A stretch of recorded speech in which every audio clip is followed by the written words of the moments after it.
Benefits ಎಲ್ಲ ಅವ್ರಿಗೆ ಹೋಗ್ಬಿಟ್ರೆ ಈ 49 ಸಂಸದರಿಗೆ ಸಿಗುವುದನ್ನು ಉದ್ದೇಶ ಇಟ್ಕೊಂಡು ನಾವು ಮೊನ್ನೆ ಕಳೆದ ಏನು ಬೆಳಗಾವಿ ಅಧಿವೇಶನ ಆಯಿತು. ಅವತ್ತು ನಾವೆಲ್ಲ ಒಂದು ಸಮಾವೇಶ ಮಾಡಿ ಆಗಿನ ಮಂತ್ರಿಗಳಿಗೆ ಒಂದು ನಾವು ಇದನ್ನು ಕೊಟ್ಟಿದ್ವಿ, ಮನವಿಯನ್ನು ಕೊಟ್ಟಿದ್ವಿ. ನಮ್ಮ 49 ಸಮುದಾಯಗಳನ್ನ ಅಷ್ಟೇ ಒಂದು ನಿಗಮ ಮಾಡಬೇಕಂತ ತಗೊಂಡು ಮತ್ತು ಅದರ ಪ್ರಯುಕ್ತ ಮತ್ತೆ ಏನಾಗಿದೆ ಅನ್ನೋದ್ರ ಬಗ್ಗೆ ಸನ್ಮಾನ ಆಂಜನೇಯವರು ಏನಪ್ಪ ಅಂತಂದ್ರೆ, ಆಂಜನೇಯವರು ಏನು ಮಂತ್ರಿಗಳಿದ್ರು, ಸಮಾಜ ಕಲ್ಯಾಣ ಮಂತ್ರಿಗಳಿದ್ದಾಗ ನಮ್ಮ ಎಲ್ಲ ಬುಡಕಟ್ಟು ಮತ್ತು ಅಲೆಮಾರಿಗಳ ಒಂದು ಅಹವಾಲುಗಳನ್ನು ಕೇಳಿ ಇದಕ್ಕೆ ನಿಗಮ ಆಗಲಿಕ್ಕೆ ಅವರು ನೋಡಿಕೊಂಡ್ರು.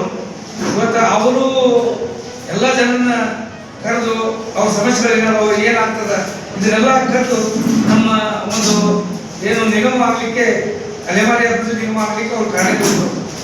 ಹೀಗಾಗಿ ಇವತ್ತು ಏನಾಗಿದೆಪ್ಪ ಅಂತಂದ್ರೆ, ಇವರು ಕೈಯಲ್ಲೇ ಬಂದು ಅಲ್ಲಿ ಒಂದು ಗಲಾಟೆ ಮಾಡಿ ನಮ್ಮ ಈ 49 ಸಮುದಾಯದ ಮುಖಂಡರಾಗಿರ್ತಕ್ಕಂಥ ಲೋಹಿತ್ ಆಶ್ವ ಮತ್ತು ಚವ್ಹಾಣ್ ಅವರು, ಆಮೇಲೆ ಸುಭಾಷ್ ಚವ್ಹಾಣ, ವೀರೇಶ್ ಚಾವಡೆ, ಲೋಕೇಶ್ ಲೋಹಿತಾಕ್ಷ, ಆಮೇಲೆ ಬಸವರಾಜ್ ನಾರಾಯಣಕರ್ ಇನ್ನಿತರ ಅದು ಅದನ್ನ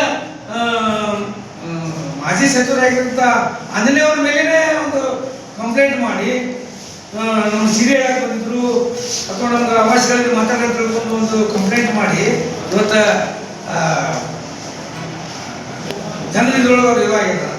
ಹೀಗಾಗಿ ಇದು ಮಾನ್ಯ ಮಾದೇವಪ್ಪನವರ ಗಮನಕ್ಕೂ ತರಲಾಗಿದೆ, ಸನ್ಮಾನ್ಯ ಮುಖ್ಯಮಂತ್ರಿಗಳ ಗಮನಕ್ಕೂ ತರಲಾಗಿದೆ. ಈ ರೀತಿ ಮಾಡಿರ್ತಾರೆ.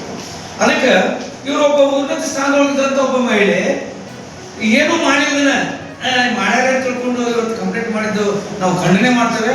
ಮತ್ತು ಈಗ ನಮ್ದು ಉದ್ದೇಶ ಏನಪ್ಪ ಅಂತಂದ್ರೆ ಸಪ್ರೇಟ್ 40 ಒಂದು ಉದಾಹರಣೆ ಹೇಳ್ಬೇಕಂದ್ರೆ, ಕನ್ನಡದೊಳಗೆಲ್ಲ ಬೋರ್ಡ್ಗಳು ಇರ್ಬೇಕಂತ ತಿಳ್ಕೊಂಡು ಕೆಲವು ವರ್ಷಗಳಿಂದ ಸರ್ಕ್ಯುಲರ್ ಅದನ್ನ ಯಾವ ರೀತಿಯಾಗಿ ನಾವು ಇಂಪ್ಲಿಮೆಂಟ್ ಮಾಡಬೇಕು ಅನ್ನುವಂಥ ಒಂದು ಜಾಗೃತ ಒಂದು ಕ್ರಿಯಾತ್ಮಕವಾದಂಥದ್ದು ನಮ್ಮಲ್ಲಿ ಇರದೇ ಇರೋದ್ರಿಂದ ಈ ಇಂಥವುಗಳು ಮುಂದೆ ಬಂದು ಮಾಡ್ಬೇಕಂತ ತಿಳ್ಕೊಂಡು ನಾವು ಅವರಿಗೆ ಸದ್ಯ ಮಾತಾಡಿದ್ದೇವೆ. ಮತ್ತು ಇದೊಂದು ನಾವು ಮುಂದುವರಿಸಿಕೊಂಡು ಹೋಗ್ಬೇಕು ಅನ್ನೋದ್ರ ಬಗ್ಗೆ ಇನ್ನೂ ಒಂದು ಸ್ವಲ್ಪ ಚರ್ಚೆ ಮಾಡ್ಕೊಳ್ಳೋಣ. ಎಲ್ಲರ ಅಭಿಪ್ರಾಯಗಳನ್ನು ಕೇಳ್ಕೊಂಡು ಈ ರೀತಿಯಾದಂತಹ